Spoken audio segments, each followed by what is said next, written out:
Hello and welcome to the Tech Lunch Podcast, where we encourage our listeners to learn something new about tech every week. This can range from learning about new and exciting applications to the advancements in coding and technology. If you are always learning, you will always be a step above the rest.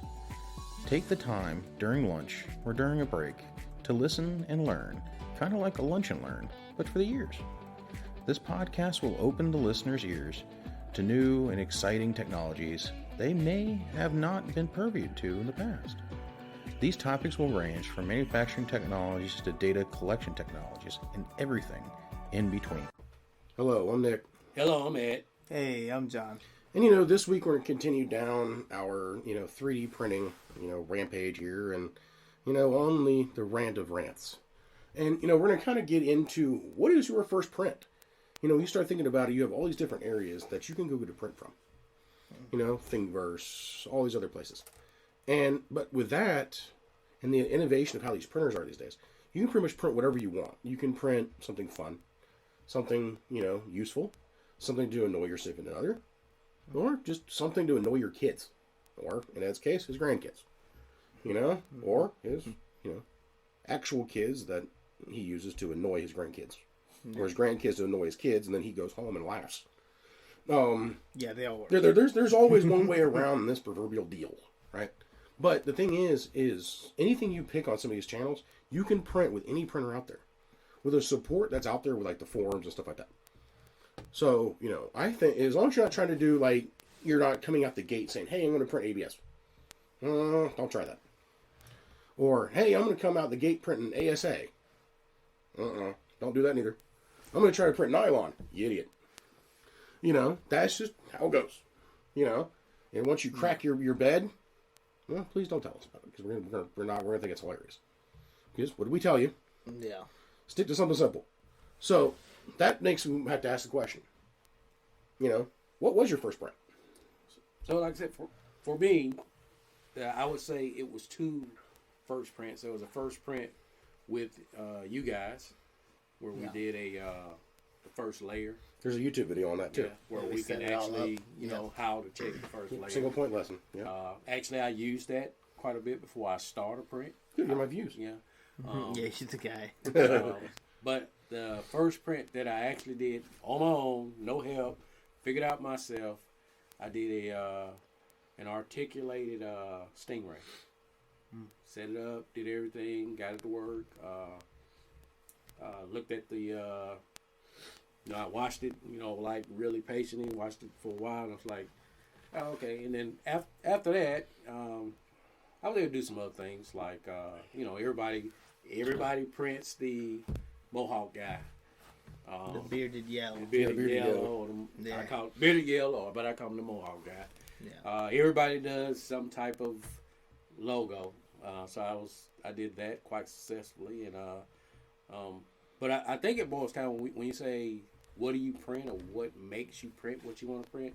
It's kind of like, okay, that caught my eye. I want to try it and see how it works. But you do get to a point. Hey, I think that's pretty challenging. I wonder if I can do it. It becomes a challenge. Yeah. I mean, to piggyback off that, if I had to pick, well, first off, my first print was also a first layer because I tried to print whatever they had on the Ender, the stock SD card that comes with it. They have a cat, they have a dog, they have a few other things. Tried to print the first one and it wouldn't stick. Means I didn't put it together exactly, or maybe I didn't level the bed exactly like I should have. So the first layer bed print fixed my problem, and then I was able to print that cat. But I think I could take this question in multiple different directions, because you think your first print, I'm thinking about it from I've been watching printing for a while. I know what it's about. I don't necessarily know how to print. I don't know maybe some of the quirks or some of the issues that I might run into. But like what Ed was saying, the difficulty level of the print strikes me most of the time as to what I should print. I'm not going to lie to you. I sliced a couple full bed size prints because I was like, I got the printer. How big does it go? So I tried it. A little excited when I saw that timer hit 1 day, 2 days, 2 days, 18 hours. That was when I was like, I'm going to wait on these. So that was my kind of like, it may not be level of complexity, but when you add supports, it adds time. When you add size, it adds time. So then I'm thinking about, I want to get more of this instant gratification. I'm going to print it smaller, make sure I can get it right, and then size it up.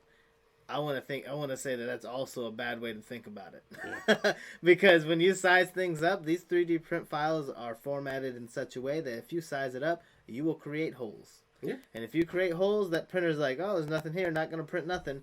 And you're going to have gaps in your print, layer shifts everywhere, and it's going to ruin your print. So that's also a lesson that you wouldn't have learned unless you tried it, which is exactly what I did on the first try almost. So yeah, I very much so distinctly remember sizing up and then everything failing at a certain point. So I will say, you were talking about time frame. Yeah. There's a model where you can print a statue of the Hulk. Yeah. Just the lower part of the Hulk is. Mm-hmm. I think the print ends up being almost 2 weeks. Oh man. That's multiple rolls of film at that point. Yeah. But it's also at a different level. So I don't know if people know that when you print, there is a layer height. Mm-hmm. Layer height, but there's also quality of print that you can do. Yeah. You can print it at different quality levels. So if you print at a certain quality level, you'll get better results as far as layer lines and when you're trying to finish this later. Mm-hmm. But that also means time. For example, I print at 0.6. Yeah. So yeah, your nozzle is 0.6 nozzle. Our nozzle standards are 0.4. So he's already working with a bigger nozzle than us, which means faster flow. Now that brings another point we could talk about later. But it brings more issues too with 0.6. It depends on how you slice it. That's true. If it's sliced right and it's calibrated for it. But it also depends on what printer you have. Right. Also, and what you're using. What hot end are you using? The Mosquito. And that kind of is kind of funny when you start talking about the fact that I'm running the Ender 5 Pro plus couplers. Yeah. I started out actually with my roommate's old Ender 3 Pro, Ender 3 V2 Pro, right? So we started out with that, playing with that. First print I ever did was a trigger guard for a rifle that I was building.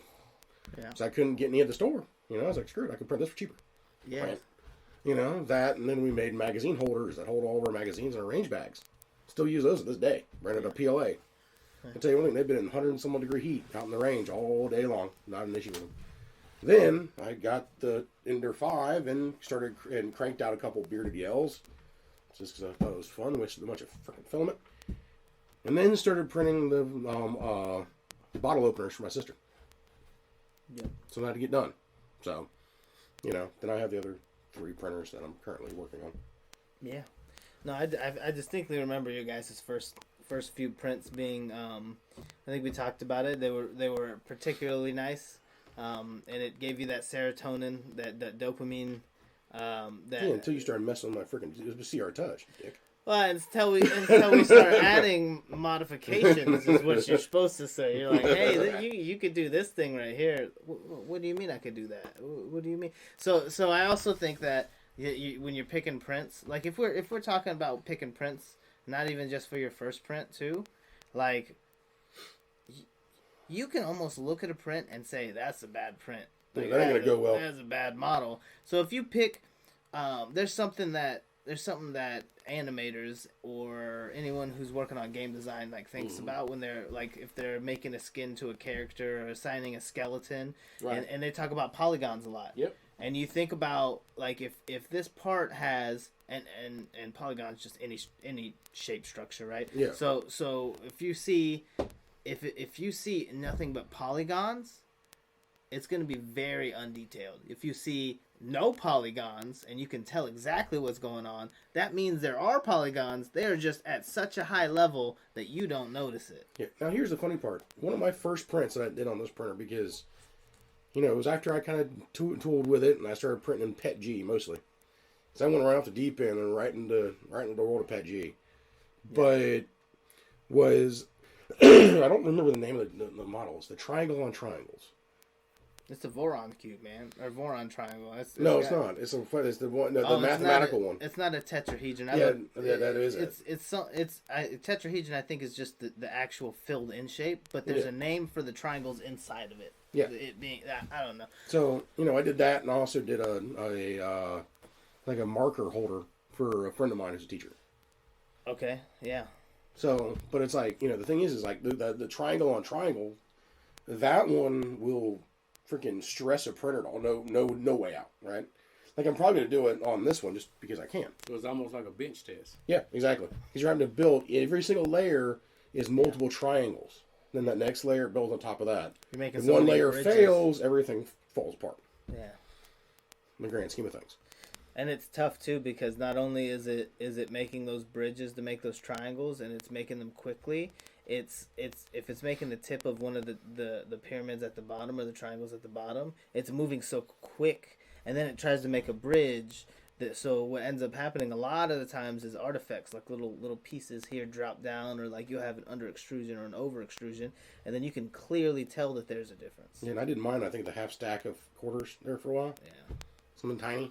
So yeah. I guess one of the things I learned is like there are tools like Mesh Mixer that can actually look at and show you problems with your prints, and you can actually repair those problems beforehand. Yeah. Some of the other things is there are some probably best practices. So as long as you have a point that can go to another point where this point touches another point, normally you do not have a problem with the 3D printer making that transition. But if I have, like, say, an anvil and there's no supports up under the front part of the anvil where you're doing work, then what's going to happen is it's reached out like this and it's not another point. So 90-degree as angle. you get to a certain point, it's gonna fail. that print is going to fail because you did not plan it right. So maybe a better solution is to flip it upside down so that that part sits on a base, and when you build up, you're building up in such a way that you don't have those type of things in your print. There's also your overhangs too. Yeah. Once you get your overhangs down, you can push that distance. Yeah. As long as it's got something to grab onto. Yeah, you can push those distances. That's what I mean. Like, so if you don't have another surface to attach to, or you're gonna run into a problem. So for somebody that's a beginner, that's not advanced, the best idea is if I want to print an anvil, then I print the anvil inverted. Makes sense. That way, the anvil has a base to sit on, and when I'm building that anvil up, it's building up with points, and I have a point to build up all the way through the process. So a triangle this way, triangle in the upward position is a lot easier to do as opposed as a triangle going in the downward position. Oh, yeah. So you bring up a good point, and it's a point that I bet you not a lot of people think about when they're. We're not saying that it's when you pick the print, when you're slicing the print. Mm-hmm. Right. So here's another piece. If I have a cylinder and I print that cylinder standing straight up on its end, where is it going to fail first when I use that cylinder, or if it's while it's printing? It's going to rip in the perpendicular to the direction it's standing, just because that is where your layer fails. Like directly intersecting that. Now you take that same cylinder and you put it on one of the curved sides, which is going to have an overhang. Can't really avoid it too much, but you can put supports on that side, and that print is going to print.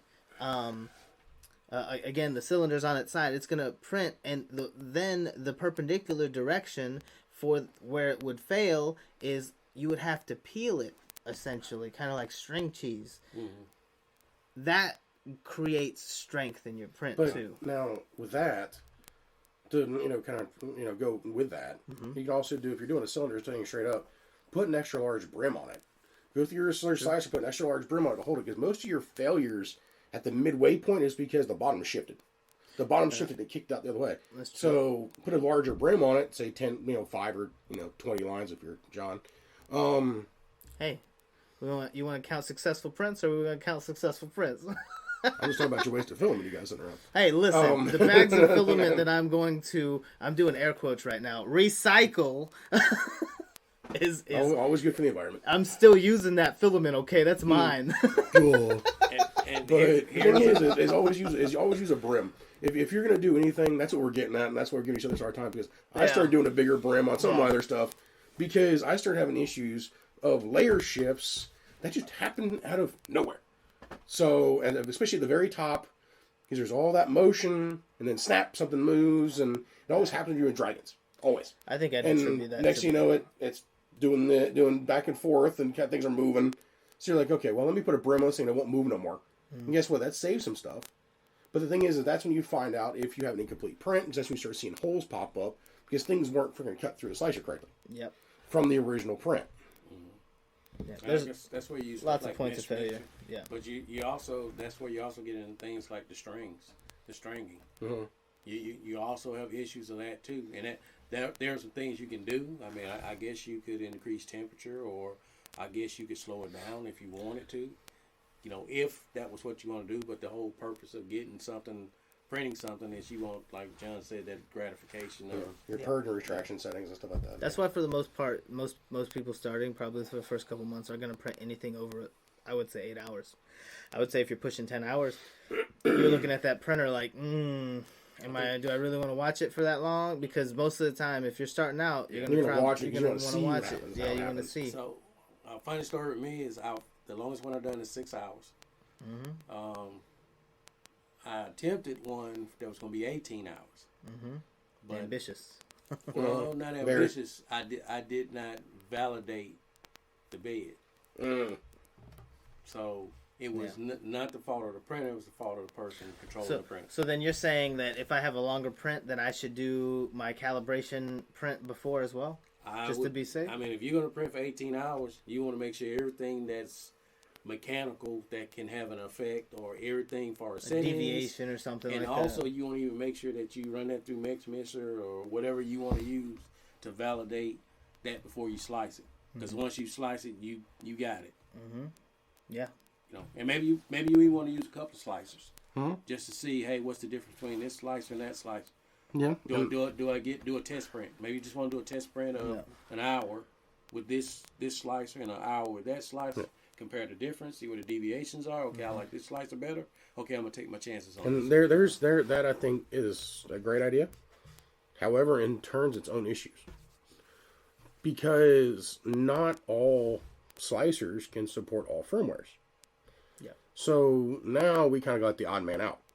You know, it's like, for example, Super Slicer can support all slicers from Prusa, from Ender, all the way up, from Marlin, all the way to Clipper. No issue. Without a doubt, right? Prusa Slicer can only handle Prusa through Marlin, which Prusa is just a fancier version of Marlin. And then you have some of the older ones, like the Creality one is only for Marlin.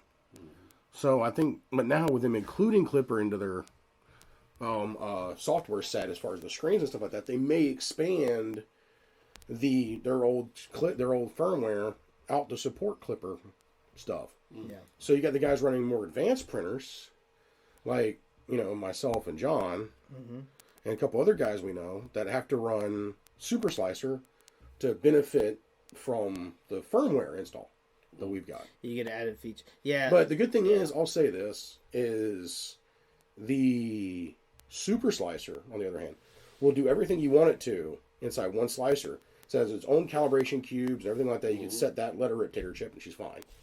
And then you can run your prints, right? Instead of having to swap between a bunch of slices that may or may not support your the only reason I say that because. But I agree with you though. No, but it's a valid point. But the only reason I bring up the point is for me, my printing journey is more of a scientific methodology. So I like to see what this does compares to this. So like a sculptor. Normally with a sculptor, he has primitive tools, and with primitive tools, he makes amazing designs. But another guy could do the same thing, you know, with some automation and get similar, but it's not handmade. So for me, it's just my belief. If I can master by hand, without all of the amenities of having the fancier, or they won't say fancier, but having the more advanced gadgets. What happens is when I get the more advanced gadgets, now I understand the printer. Because at the end of the day, the printer is mechanical. Yeah, that makes sense. It is a mechanical or a mechatronic device that's being controlled with some firmware and software. So if I understand physically what's going on with that printer and understand the limitations of that printer, so then I know, hey, Prusa did this, Cursor did this, and hey, this guy did that, but why did they do it? Well, it works. Well, I don't want it works. I want to know why he did that. What did he run into that What's he the had benefit? to? Yeah. Well, it's like, for example, what I'm going to do, all my printers run the same firmware. So my Ender 5 runs the same firmware as my Ender 3 does, and as my Voron runs. They all run the same firmware. And one of these days, since firmware is no longer a problem, firmware is no longer an issue, right? Everything is 100% identical, right? I want to run the same test print on all 3 printers and see what the differences are based off of gantry type. That's just gonna be your bed level. I'm just Says saying. the person who has to give away his printers. 80% She of doesn't use them. 80% of failed prints is bed level. It says the I'm person just who saying. has a printer he has to give away. Shifted layers. That's your bed level. I did want to touch on something that you mentioned earlier, though. But the thing is what I'm talking about with that is the quality does like a bed slinger mean something different than a vertical up and down bed, kind of like what your Voron is and what mine is. I'm saying that Core XY takes a lot of the vibration away from the standard Cartesian Ender 3 Prusas. Now, Prusa does a good job by giving you more points of contact, which gives you more stability, but at the end of the day, it's still limited by its process. So I did want to touch on something that Ed was talking about earlier, though. So you mentioned a few things about first layer adhesion too, talking about maybe adding a brim, which is good. I mean, we have someone who does cat ears. He likes to call them cat ears. He puts little circles, The discs. yeah, little disc circles on the corners that he has. So if you have a problem on we have a square, the upper left part, you just put a circle on that part instead of everywhere. What does a guy do when he weld? Put tack weld in. That's but I'm just saying that. So that's one of the pieces. I think that's a brilliant idea to use something like that. Corners in the middle of the straight line. You also mentioned raising the temperature. Now, I think that's something that I'm on some of the forums and I'm looking through, and a lot of them they don't talk about. They mention it, but they don't pinpoint this as one of the key factors, because there's something that we've kind of really didn't mention a lot in a lot of the chats. It's like glass transition temperature. So at what temperature does this filament transition into a glass-like lattice and form that type of structure? And that's where it becomes less like a cord or wire wrapped around a spool and more like a liquid, like a liquid or like an actual model. I found the other day that raising my print head temperature by 5 degrees Celsius and lowering my print bed temperature by 2 to 3 degrees Celsius fixed my problem. So I've had to go in reverse. Yeah, but also most of the time I go in the reverse. So like it's kind of a balancing factor, because we say PLA, we say PETG, we say ABS, but PLA from Solutex not going to be the same as Sunlu. It's not the same as Pryline. It's not the same as these other brands. They all kind of have their own proprietary blend of polymers to make that. So that kind of changes a little bit. So the second part of temperatures are also different. Well different. Yeah. When I was talking about temperature, also fan speed. Yes. Because fan speed can can have an effect on how fast the plastic solidifies.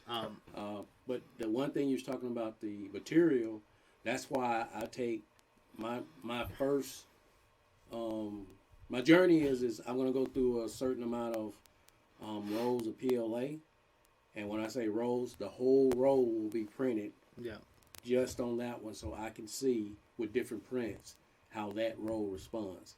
Now I can make a library and say, hey, this is what I really saw with this without changing anything.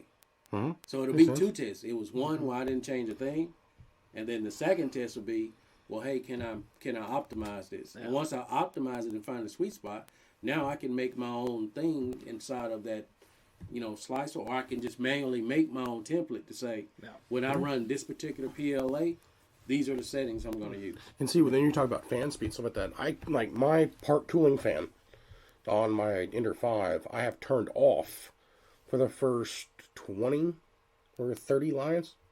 Yeah. I think before I kick it back on. Usually it's just 3. I've had a lot of failures in those first 3 because of how that hot end is set up. Yeah. And it kind of, because if there's a heat fluctuation someplace, it misses. And this is also before running a lot of the brim. It would blow it and it would dry it too fast. And then I would have issues of the fact that it wouldn't stick and all this other stuff. It was I was playing with it, and I kind of came down to where, like, cause some prints I'll go 20 lines without running a part cooling fan. Or sometimes it'll be 10 lines, because the lines on like a litho fan, for instance, are so tight, it's just getting through that base level, that base layer. But that would make sense. Say if I'm printing an articulated dragon, that makes sense. Because the problem people have with the articulated dragon is when I go from peak to peak. So when I get to the top of the print, when I'm finishing the dragon, is where the problems occur. And that's where you have the stringing. So are you talking about fan speed, or are you talking about print head movement? You may have to change. I'm thinking both. It could be multiple things. But the first thing I would do is it something we can do with temperature from this point to this point? Can I make this temperature to the amount of fan speed to cool it down correlate to each other? Okay. Before I leave this point to the next point. Could be a retraction. So can I make it solidify before I take the next move? Yeah, I was gonna say there's retraction is usually the most common. Retraction is what we use. I don't know if you're still using retraction is what we use, and what happens Can you go in a little bit more detail on retraction? Like, I mean, I know you guys understand it, and maybe guys like myself and people new to printers, but maybe we can go a little bit more in depth to what we mean by retraction. So while you're printing, it's just standard printing called extrusion. It's extruding. It's spitting the filament out. Retraction, I first realized its use was when I was printing multiple pieces, or the articulated dragon. So what it does is it recognizes when it's gonna when it finishes that layer, that level. It says, I need to move to this point here, and the arbitrary point in space. It could be, a centimeter. It could be 10 centimeters away. But what it's going to do is it's going to trigger that extruder to pull back a little bit of that filament. Now, you can dictate how much filament. Far. Okay. Yeah. Okay. So pretty much what you're doing is that hot end is sitting there filled with the plastic ready to be laid down. Right, and then you pull it back. The valley. The valley of the tip. Yeah. So what or you the do nozzle, is... The nozzle. No. Exactly, and what you do is like there is kind of another balancing act that you have to do with how much you retract it. Yeah, because you'll get clogged. But tell us about your first retractions. How Oops. far it was? It's almost like it was extruding in the wrong direction. It was you mean the fact that we had to wire the extruder the opposite direction? Yeah, no, it didn't make any there was sense. That's Ender's wiring. Everything's backwards. Did not make any sense. Because the funny part is, I didn't have any issues with Ender 3, which is hilarious. Yeah, it does. It's confusing. The Ender 5, we had to rewire some pins. It's completely backwards. But I have had issues of where I've misjudged the amount of retraction. Oh yeah. That I put in there, and I think I put a 0.50, so I was retracting by half inch. Oops. That's a lot. That's a lot. Are we talking millimeters? Yeah. You just by contrast, what's your actual retraction now? 0.05. Yeah. Let me just to compare. So I think it actually might be less than that. So 500s. Yeah. So it is very tight. So the retraction should be only enough. I've also had to go in the opposite direction too, and whoops. But here for me again, because. But that's a lesson you had to learn. I mean. Yeah. Which is good. Yeah. Because a problem facilitates a moment for science. Yeah. And the moment for science for me is okay.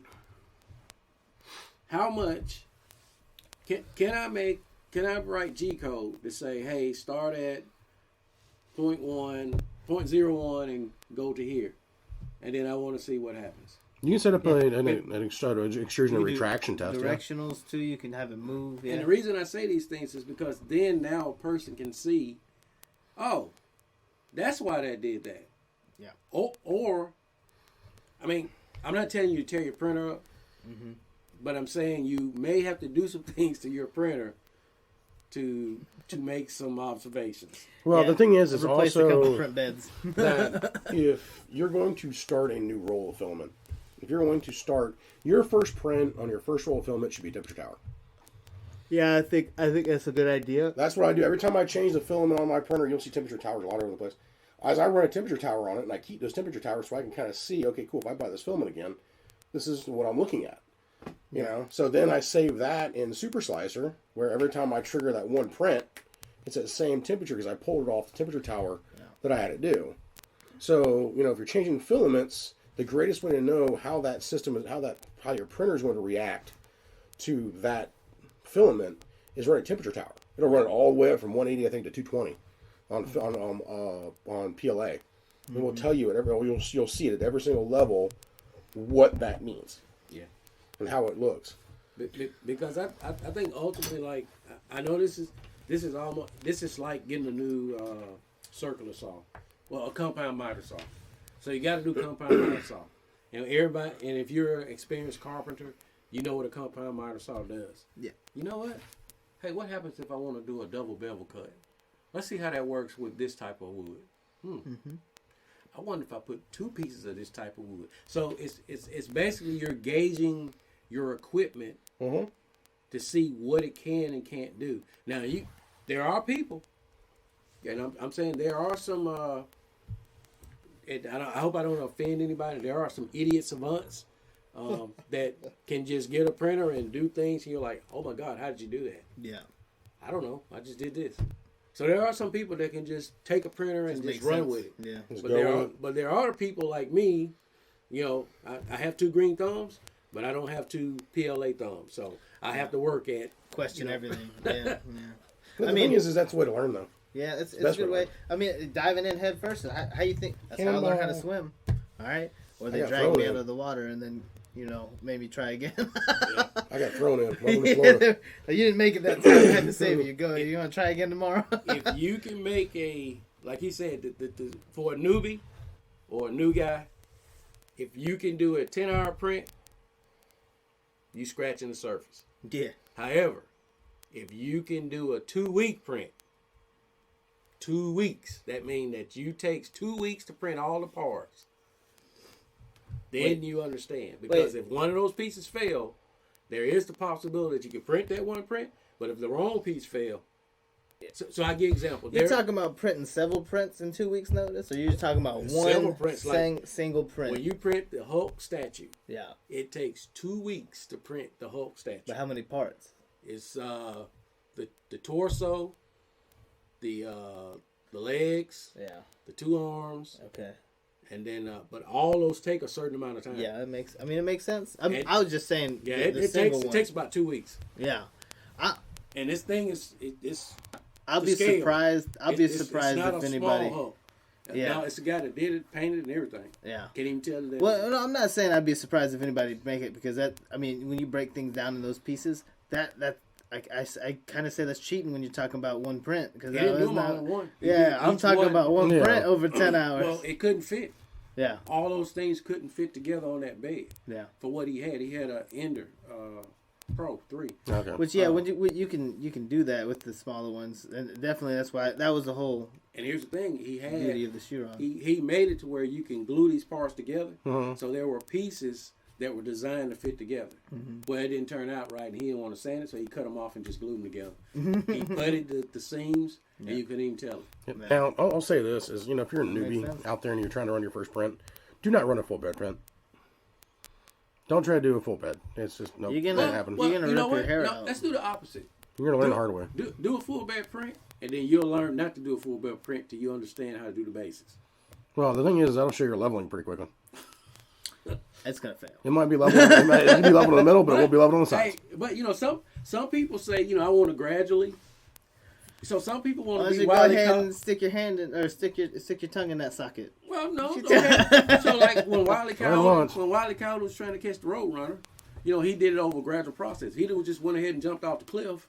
Yeah, then he would have known. Fair. Okay, I got to change my strategy.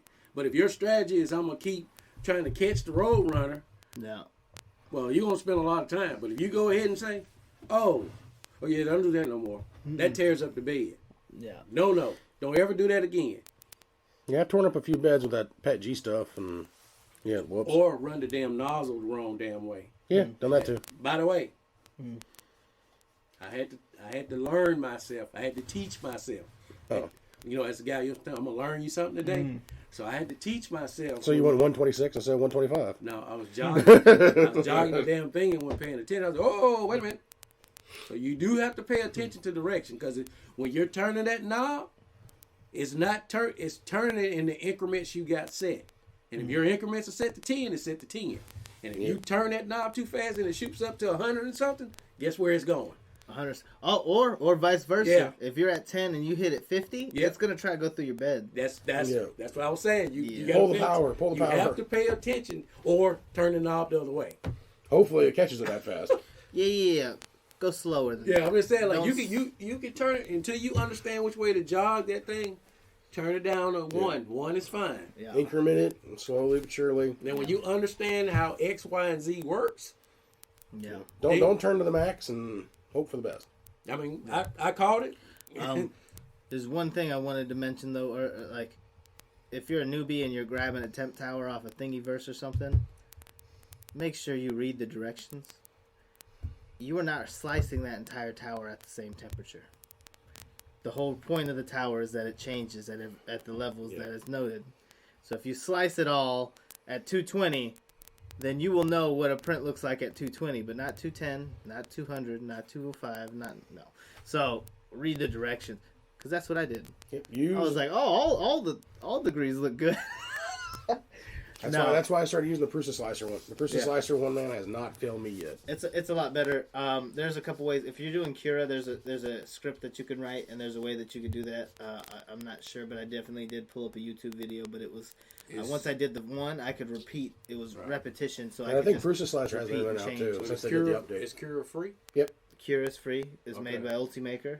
Maybe I was when I went to the site and I went to download it. It says free to if you have whatever printer it was, but that's why I didn't download. I didn't look at that. I mean, I definitely had the printer, so I never even thought. I always got it for free. I always got a Cura. Yeah, I've always got the Cura Pro would cost you something. I think I'll try it, but I thought it said something about if you had this printer, it's free to download. I believe Cura because I wanted, like I said, okay, when I do everything with Prusa, the next one I'm gonna do Cura because I understand everybody in the group.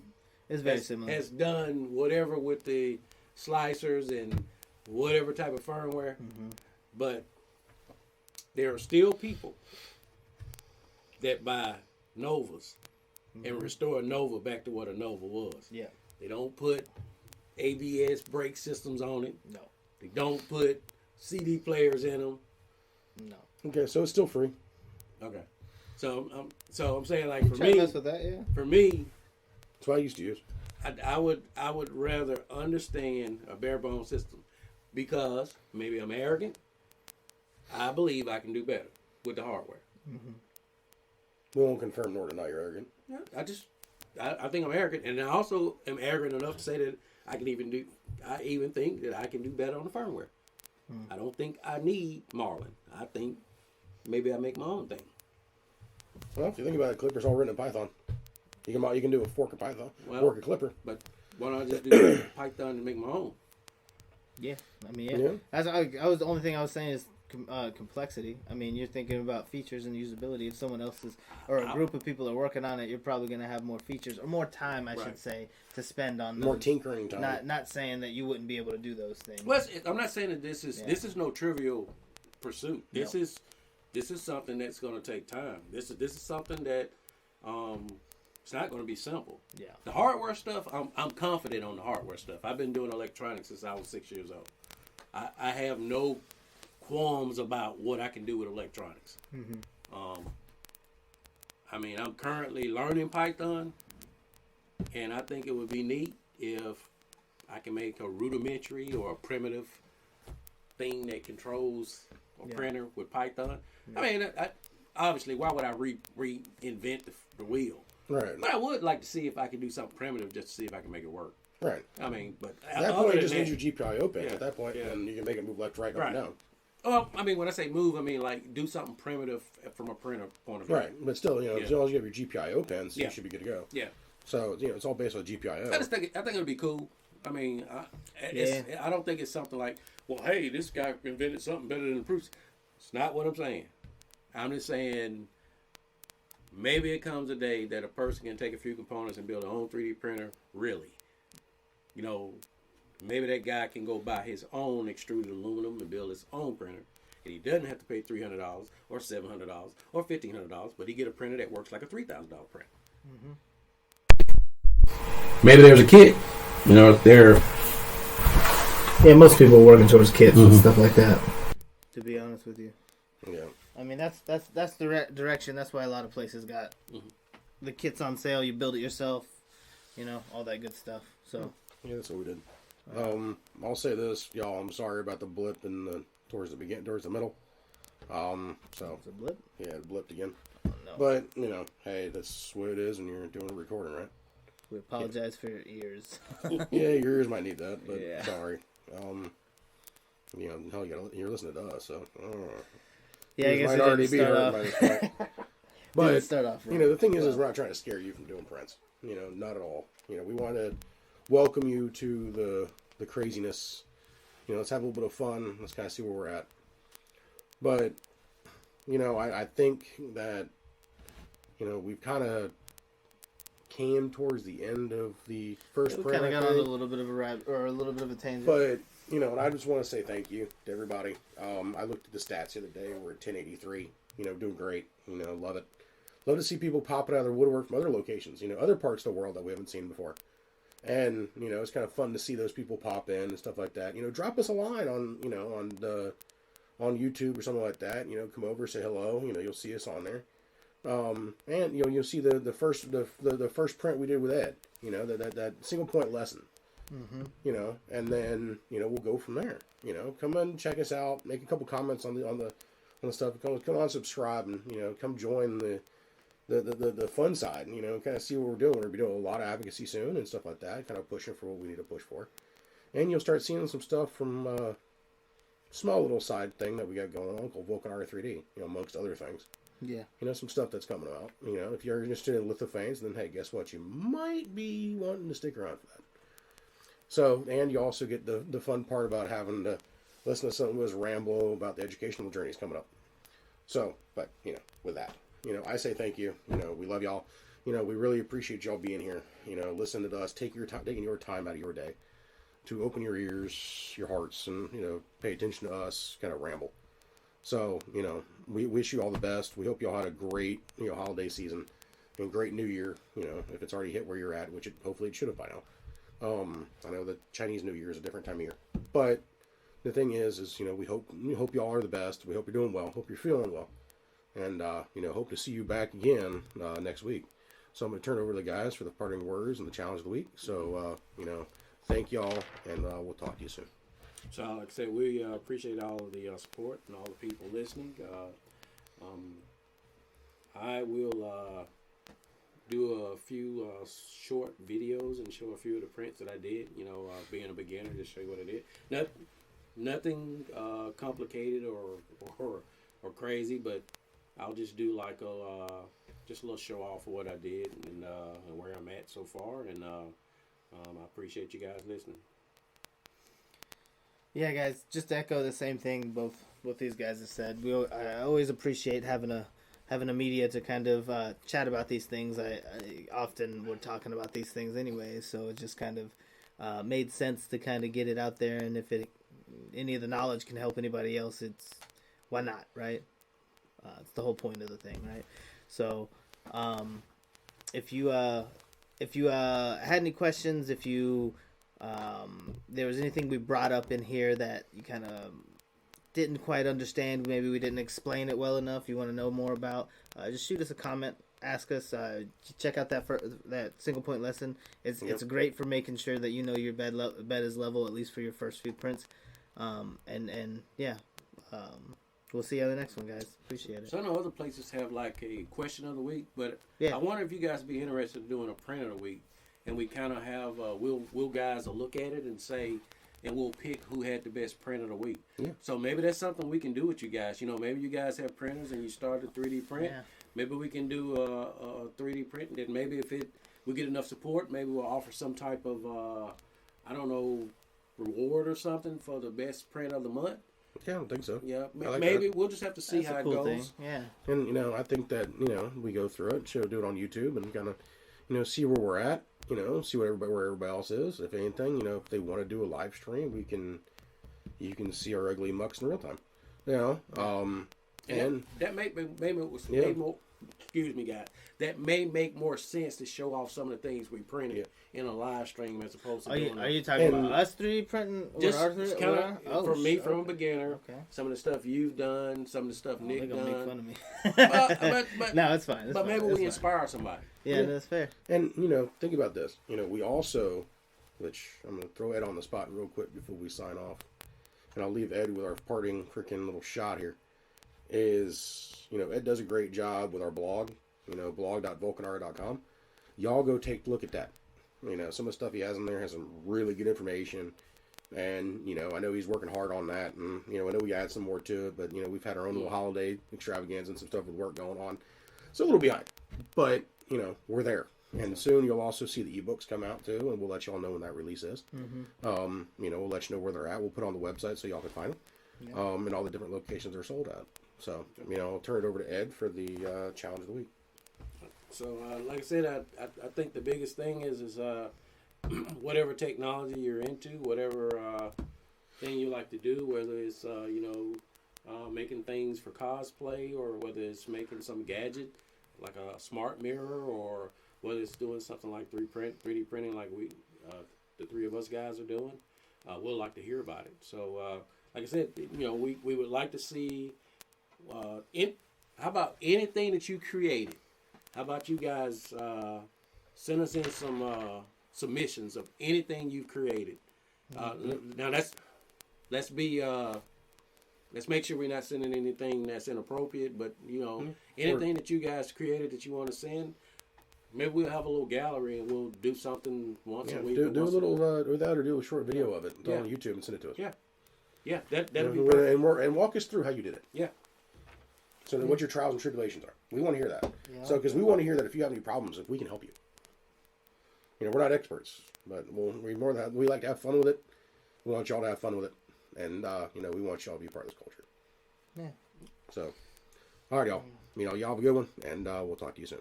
See you later. Thank you for listening to the Tech at Lunch podcast, where we hope you learned something about tech during your break or during your lunchtime. If you did, please give us a follow to prevent missing future episodes. If you have any ideas or something you want to hear or learn about, please send us a show idea to podcast@vulcanara.com. Hope you have a good rest of the day and continue learning.